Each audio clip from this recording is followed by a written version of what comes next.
unasimama unashika microphone, unasema Wakenya fulani wasipate vitambulisho, ati rais anakosea Wakenya fulani wasipate kitambulisho. Wewe akili yako ni ya reverse ama ni ya forward? Mtoto amezaliwa Kenya, ameishi Kenya, kwao ni Kenya. Wewe unatokea from nowhere, kiburi, fujo. Unaenda unasema ati Wakenya kutoka Northeastern ati hawafai kupata vitambulisho, ati wafanyiwe vetting, ati waulizwe maswali, ati walete wazazi wao, wakileta wazazi walete wajukuu, wakileta wajukuu walete vitukuu, ati sijui walete pesa fulani, ati wakupatie pesa.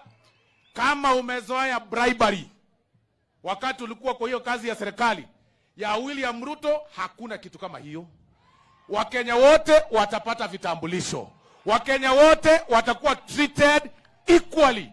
Hakuna maneno ya fujo. Tuko sawa ama hatuko sawa? Bado mnaona mimi ni mungwana? Ama nimeharibu? Mimi ni mungwana? Ai, hapana. Mnataka turudi tena hapa? Turudi tena hapa? Hebu nione wale wanasema turudi tena hapa, turudi tena hapa. Sasa kwa sababu nilielezwa maneno hapa ni ya wamama. Mimi nilielezwa, by the way, huyu Faruku na huyu mheshimiwa MCA wamenikosea sana.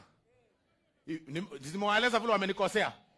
Ya pili tena ya kunikosea ni kwamba mimi nilikuwa naenda shughuli zangu.